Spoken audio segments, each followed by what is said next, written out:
Welcome, my fellow monster hunters, to the Lucid Nightmare. I'm your host as always, Jay Schatzer. And today I've got a classic 80s flick lined up for us.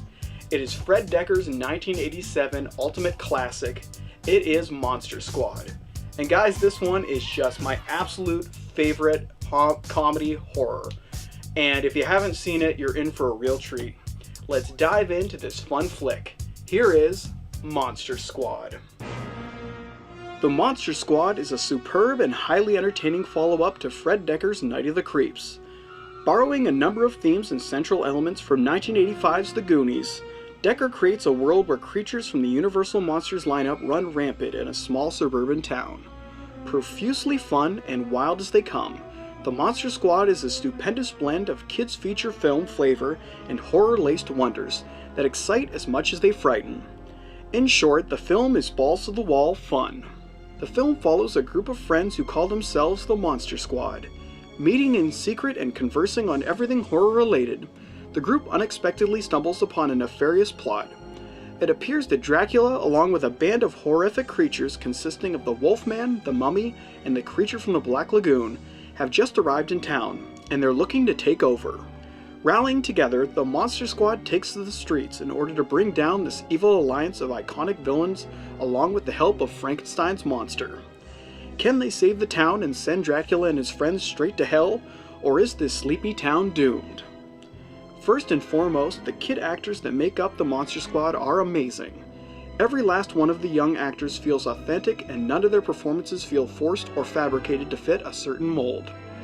It almost feels as if we are intruding into the lives of these real and ordinary kids as they go about their business saving the world.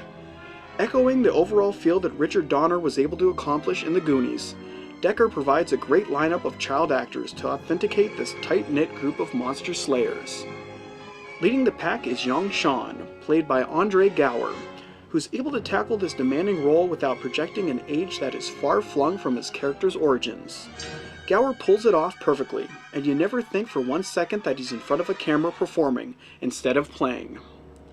Aside from Sean, we're given an astounding cast of players from Patrick, Sean's best friend and partner in crime, Horace, the overweight yet loyal straggler of the group, Rudy, the rebel and badass muscle of the Monster Slayers, plus the two youngest members of the group, Eugene and Phoebe. Their personalities are as diverse as their looks, and each person is given a role to play throughout the film. The creatures in the Monster Squad are also wonderfully imagined, inspired by some iconic imagery based off of the Universal Monsters' main heavy hitters, and brought to vivid life by Stan Winston Studios. These creatures are decrepit in detail and wholly frightening if viewed outside of the context of this film. The werewolf alone could give any unsuspecting viewer a few nightmares, yet alone a few kids stumbling across its path inside a run-down mansion. Nards or not. The design for each main character is just breathtaking and well thought out. The film really comes off as a homage to the monster movies of old, while at the same time showcasing what those black and white films might have looked like if injected with some color and equally colorful kids. The Monster Squad is one part The Goonies and the other part a Universal Monsters showcase. It represents the best of both worlds and blends it together, forming something of a remarkable classic. Whether for nostalgic purposes or for a fun-filled movie experience, you really can't go wrong with the Monster Squad. It's got all the right elements and is directed with such a perfect sensibility by Fred Decker that you'd be hard-pressed to not have a good time with this one. Throw this bad boy on and rock until you drop. The Monster Squad is a classic kids film with Wolfman-sized nards. And guys, that's the outstanding 80s classic, The Monster Squad. Just absolutely fun to the very last drop. If you haven't seen this classic, get on it as soon as possible, because it really is that fun. Well, that's it for me today. Hope you enjoyed that review, and I hope you like what I'm doing here. If you do, please like and subscribe. And if you have time, leave a comment below because I would love to hear from you. But until then, I will see you with the next movie review. Take care. We gonna live this feeling under. We gotta cut loose and